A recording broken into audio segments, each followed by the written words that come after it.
ఈ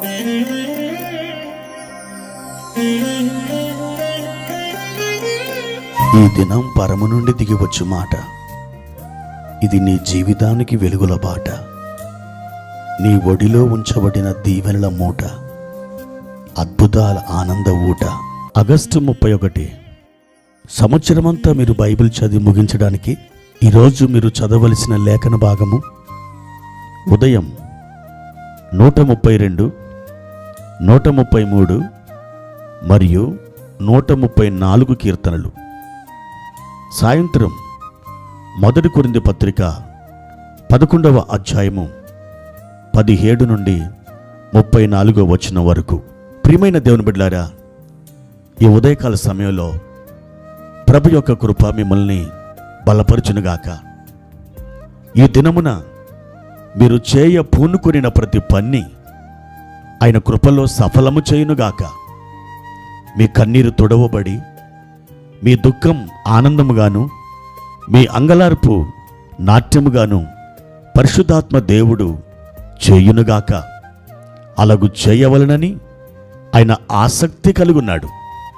ప్రియమైన దేవుని బిడ్డలారా, ఈ ఉదయకాల సమయంలో ప్రభువారు మనకిచ్చిన వాక్య భాగాన్ని చదువుకుందాం. 91వ కీర్తన 3వ చరణం.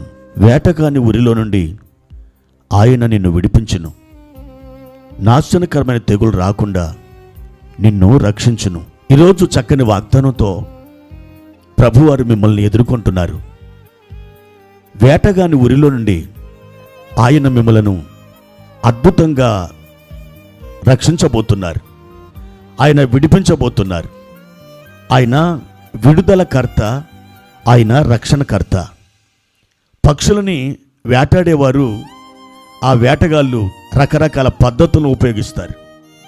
సన్నటి వల నేల మీద పరిచి వారు ఆ పక్షులు ఆకర్షింపబడినట్లుగా నూకలని ఆ నేల మీద చల్లుతారు. అవి పరుగు పరుగున రివ్వున వచ్చి అక్కడ వ్రాలి ఆ గింజల్ని ఏరుకొని తినే క్రమంలో వాటి కాళ్ళు ఆ వలలో చిక్కుబడిపోతాయి. ఆ విధంగా వేటగాళ్ళు వాటిని ఆకర్షించి తమ వలలో చిక్కించుకుంటారు. ఈ లోకములో మనం దేవునిలో నుండి తప్పిపోవడానికి సాతానుడు రకరకాలైన వలలు మనకి వాడు విసురుతాడు. ఆదాము అవ్వలకి ఆకర్షణీయమైన పండు ఒక వలగా మారింది. సంసోనుకి దెలీలా ఒక వలగా మారింది. యోసేపుకి పోతిఫర్ భార్య ఒక ఉరిగా మారింది. ప్రవక్త అయిన ఎలీషాకు నయమాను ఇవ్వాలని చూపించిన ఆ బట్టలు, ఆ వెండి ఒక ఉరిగా మారింది.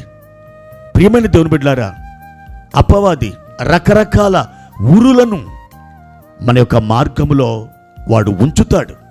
అయితే పౌలు గారు చెప్పినట్లుగా మనం సాతాను తంత్రములను ఎరుగని వారము కాము. ఎప్పుడైతే మనం సాతాను యొక్క తంత్రములను ఎరిగి ఉంటామో అప్పుడు వాని ఉరులలో నుండి మీరు అవలీలగా తప్పించుకుంటారు.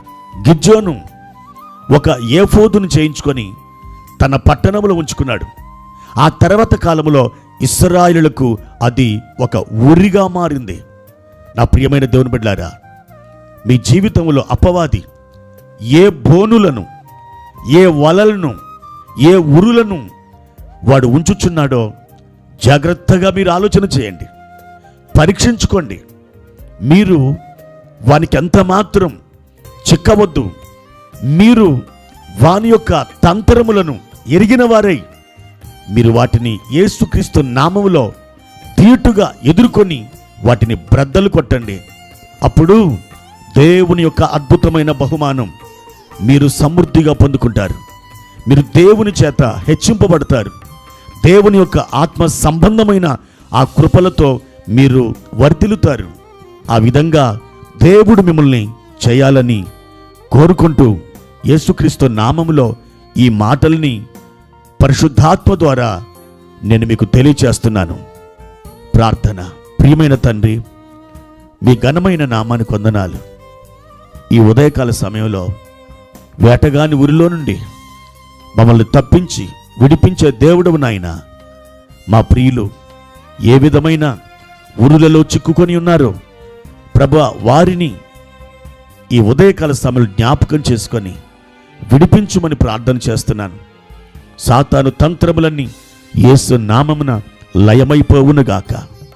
మా ప్రియులను దీవించి బలపరిచి వర్ధల చేయమని ఘనత మహిమ ప్రభావములు మీకే చెల్లించుకుంటూ యేసుక్రీస్తు నామములో ప్రార్థించి వేడుకుంటున్నాము తండ్రి. ఆమెన్.